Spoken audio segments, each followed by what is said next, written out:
주님께서 여러분과 함께 또한 사제의 영과 함께 루카가 전한 거룩한 복음입니다. 주님 영광 받으소서. 그때 예수님께서 바리사이들에게 말씀하셨다. 어떤 부자가 있었는데 그는 자주색 옷과 아마포 옷을 입고 날마다 즐겁고 호화롭게 살았다. 그의 집 대문 앞에는 라자로라는 가난한 이가 종기투성이 몸으로 누워 있었다. 그는 부자의 식탁에서 떨어지는 것으로 배를 채우기를 간절히 바랐다. 그러나 개들까지 와서 그의 종기를 핥곤 하였다. 그러다가 그 가난한 이가 죽자 천사들이 그를 아브라함 곁으로 데려갔다. 부자도 죽어 묻혔다. 부자가 저승에서 고통을 받으며 눈을 드니 멀리 아브라함과 그의 곁에 있는 라자루가 보였다. 그래서 그가 소리를 질러 말하였다. 아브라함 할아버지, 저에게 자비를 베풀어 주십시오. 라자루를 보내시어 그 손가락 끝에 물을 찍어 제 혀를 식히게 해 주십시오. 제가 이 불길 속에서 고초를 겪고 있습니다. 그러자 아브라함이 말하였다. 얘야, 너는 살아있는 동안에 좋은 것들을 받았고 라자로는 나쁜 것들을 받았음을 기억하여라. 그래서 그는 이제 여기에서 위로를 받고 너는 고초를 겪는 것이다. 게다가 우리와 너희 사이에는 큰 구렁이 가로놓여 있어 여기에서 너희 쪽으로 건너가려 해도 갈 수 없고 거기에서 우리 쪽으로 건너오려 해도 올 수 없다. 부자가 말하였다. 그렇다면 할아버지, 제발 라자로를 제 아버지 집으로 보내주십시오. 저에게 5 형제가 있는데 라자로가 그들에게 경고하여 그들만은 이 고통스러운 곳에 오지 않게 해 주십시오. 아브라함이 그들에게는 모세와 예언자들이 있으니 그들의 말을 들어야 한다 하고 대답하자 부자가 다시 안 됩니다. 아브라함 할아버지, 죽은 이들 가운데서 누가 가야 그들이 회개할 것입니다 하였다. 그에게 아브라함이 이렇게 일렀다. 그들이 모세와 예언자들의 말을 듣지 않으면 죽은 이들 가운데서 누가 다시 살아나도 믿지 않을 것이다. 주님의 말씀입니다. 그리스도님 찬미합니다. 오소서 성령님. 잠시만요. 그들이 모세와 예언자들의 말을 듣지 않으면 죽은 이들 가운데서 누가 다시 살아나도 믿지 않을 것이다. 안녕하세요. 비가 오는데 어떻게 많이 오셨네요. 오늘 복음 말씀을 보면 부자의 삶의 밑바탕이 되었던 것이 무엇인지를 알 수 있습니다. 복음 마지막에 이런 말씀이 있죠. 그들이 모세와 예언자들의 말을 듣지 않으면 죽은 이들 가운데서 누가 다시 살아나도 믿지 않을 것이다. 그러니까 부자, 또 부자의 가족들, 어떤 사람들이었을까요? 네? 하느님의 말씀을 듣지 않는 사람들이었습니다. 하느님의 말씀을 전혀 듣지 않았고, 하느님의 말씀을 전혀 듣지 않았다는 것은 무엇을 의미합니까? 하느님의 뜻과는 아무 상관없이 삶을 살아갔던 사람이라는 것을 알 수 있습니다. 주님의 뜻과 아무 상관없이 살아가게 되니까 부자의 삶의 가치는 무엇일까요? 바로 돈입니다. 돈을 모으고 모아놓은 돈으로 내 가족들과 내가 좋아하는 사람들과 그 돈 쓰면서 행복하게 사는 게 부자의 삶의 가치였습니다. 근데 우리가 생각해 보면 세상 사람들 다 이렇게 삽니다. 자기가 모아놓은 돈으로, 여기 보면 자주색 옷과 고운 아마포 옷을 입었다고 했죠. 그 왕족들이 입는 옷입니다. 그러니까 굉장히 비싼 옷 사입고 좋은 가방 들고 좋은 아파트에서 비싼 레스토랑 가서 맛있는 고기도 먹고 그러고 살았어요, 부자가. 근데 어디 갔어요? 어디 갔을까요? 지옥 간 거 알 수 있죠. 그냥 하나님 말씀과 전혀 상관없고 그냥 내 행복을 찾아서 살아가는 그 삶의 끝이 어디를 향하는지 오늘 말씀 아주 무서운 말씀입니다. 우리에게 분명한 메시지를 알려줍니다. 신앙인들도 마찬가지입니다. 부자처럼 나 홀로 또 우리 가족만 내 자녀만 행복하게 살아가려고 하는 신앙인들이 있습니다. 기도하는 이유도 내 가족들, 내 자녀들. 미사에 나오는 이유도 내 가족들, 내 자녀들, 또 내 자신. 하나님과 맺는 모든 관계들이 나와 내 자녀들, 내 가족들의 행복, 거기에서 넘어가지가 않습니다. 그럼 어떤 삶일까요? 부자와 비슷한 삶을 살게 되겠죠. 부자가 주님의 말씀을 듣는 사람이었다면 자기 문 앞에 있는 라자로를 절대로 외면할 수가 없었을 겁니다. 왜냐하면 유다인들이 생명처럼 여기고 있는 성경 모세오경입니다. 신명기나 레위기 말씀을 읽어보게 되면 하나님께서 얼마나 가난한 이들, 이웃들에게 특별한 관심을 갖고 있는지를 금세 알 수 있기 때문입니다. 신명기 이런 말씀이 있어요. 또한 그분은 고아와 과부의 권리를 되찾아주고 이방인들을 사랑하시어 그에게 음식과 옷을 주시는 분이시다. 또 레위기에 보면 내 이웃을 너 자신처럼 사랑해야 한다. 나는 주님이다.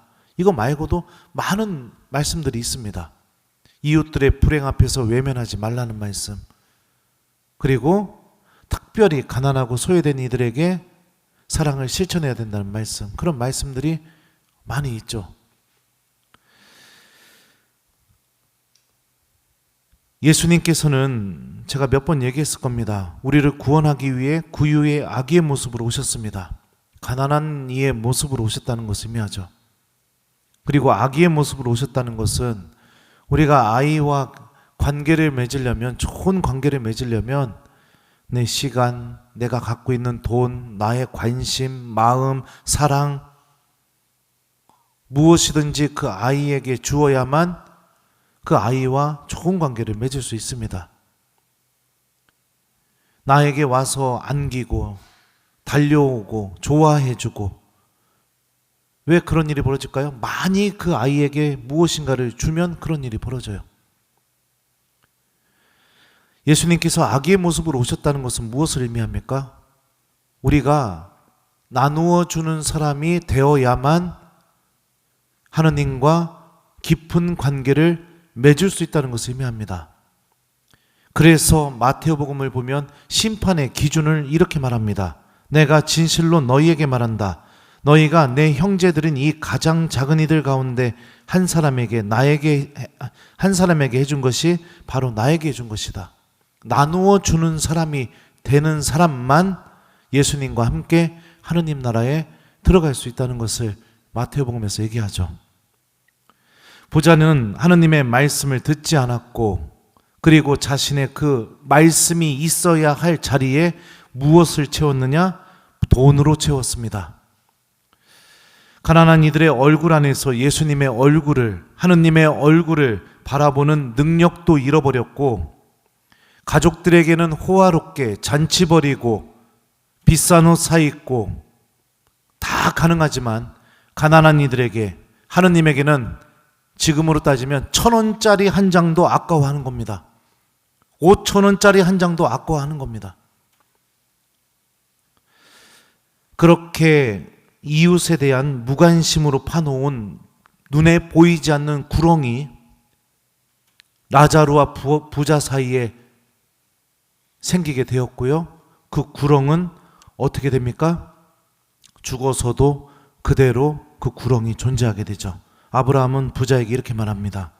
게다가 우리와 너희 사이에는 큰 구렁이 가로놓여 있어 여기에서 너희 쪽으로 건너가려고 해도 갈 수가 없고 거기에서 우리 쪽으로 건너오려 해도 올 수 없다.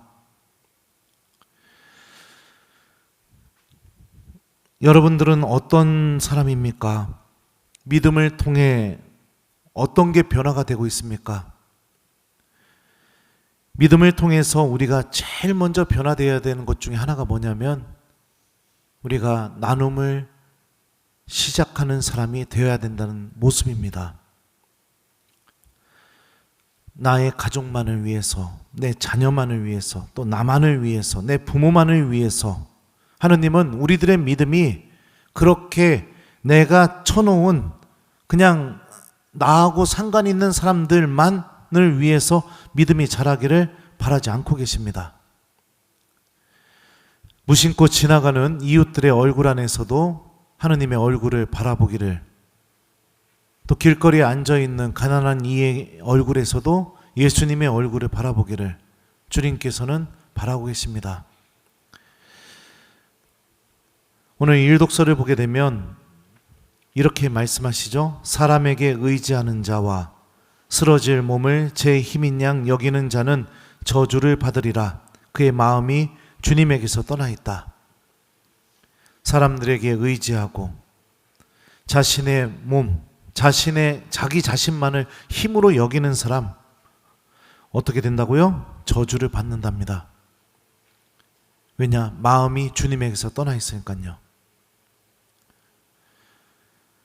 사랑하는 교회 여러분들, 우리는 하느님 나라를 믿고 있는 사람들입니다. 그리고 영원한 생명을 준비하고 있는 사람들이죠. 여러분들의 믿음이 여러분들 자녀, 여러분들 배우자, 여러분들 가족만을 향하지 않기를 빕니다. 여러분들과 아무 상관없는 가난한 이들을 위해서도 여러분들의 믿음이 힘을 드러냈으면 좋겠습니다. 지금 당장은 어려울 수도 있습니다. 하지만 우리가 믿음을 통해서 하느님께 돌아갈 때는 이 모습이 갖추어져 있는 신앙인의 모습이 되어 있어야겠죠.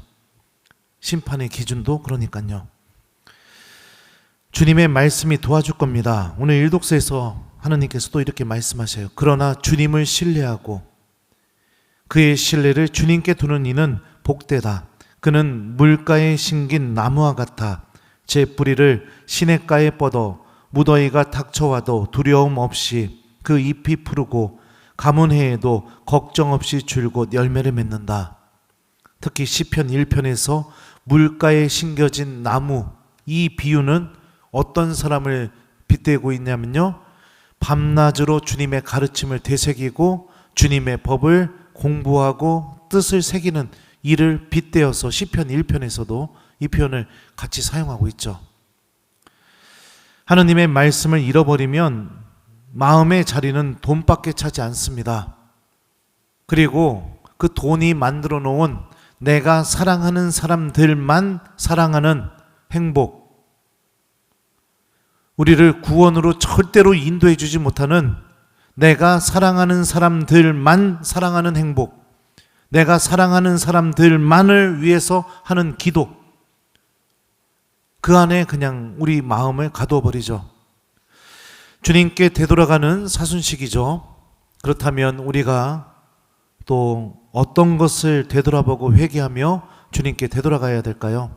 나의 기도 지향, 나의 사랑의 틀, 사랑의 대상, 나눔의 대상, 이 부분에 대해서 우리가 성찰하고 복음에 나오는 부자처럼 그냥 나만 행복하고 우리 가족만 행복한, 그래서 구원을 얻지 못하는 불행한 또 거짓된 행복 안에 머무는 그런 사람이 아니라 사랑의 틀을 깨버리고 아무도 사랑해 주지 않는 이들에게까지 우리가 관심을 갖고 나눔을 실천할 수 있는 그런 우리 마음의 뭐라고 할까요?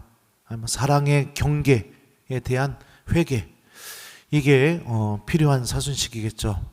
그래서 오늘 하루가 다 지났으니 아침에 미사 있으면 천안역 좀 가셔서 거기 있는 거린들에게 좀 나눔 좀 실천하라고 숙제를 줄 텐데, 오늘 하루가 다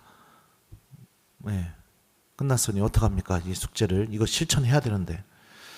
아무튼 여러분들 오늘 저녁 우리 불행한 부자처럼 되지 않도록 우리들이 고통받고 있는 이들, 아무도 기억해 주지 않는 이들, 그들을 향한 관심과 사랑을 가질 수 있는 그런 은총을 청하는 저녁이 됐으면 좋겠어요. 복음에서 참 신기한 점이 또 한 가지가 뭔지 아세요?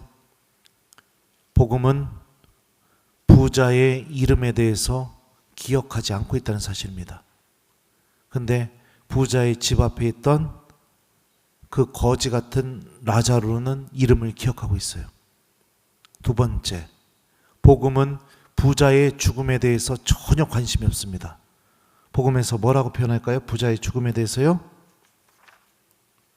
어떻게 표현할까요? 네, 찾아서 읽어줄게요. 자, 이렇게 표현해요. 그러다가 그 가난한 이가 죽자. 아니죠. 예. 부자도 죽어 묻혔다. 이걸로 끝나요. 부자가 죽어서 하느님이 그를 받아주셨는지, 천사를 보냈는지, 누가 그를 데려갔는지 전혀 관심이 없습니다. 근데 라자로의 죽음에 대해서는 어떡합니까? 그 가난한 이가 죽자 천사들이 그를 아브라함 곁으로 데려갔다. 이름도 기억하지 않고요, 죽음도 기억하지 않고요,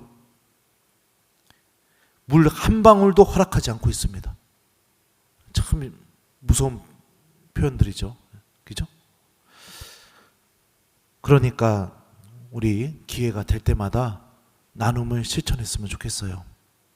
가난한 이들, 또 아무도 관심 갖지 않는 이들에 대한 사랑과 관심, 나눔. 내 가족에게만 사랑을 할 수 있는 그런 이기적인 사랑을 좀 벗어났으면 좋겠습니다. 지금 뉴스를 보면 이란과 그다음에 지금 이스라엘, 미국 이렇게, 그리고 또 중동 지역 그쪽에서 아주 전쟁이 나서 난리가 났습니다.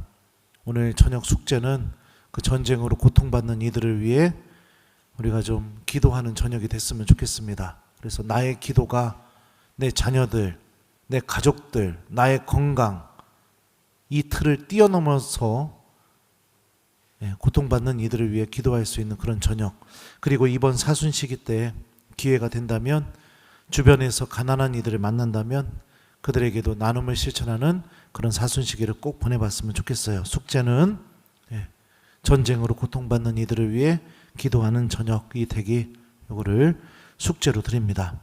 그들이 모세와 예언자들의 말을 듣지 않으면 죽은 이들 가운데에서 누가 다시 살아나도 믿지 않을 것이다. 아멘.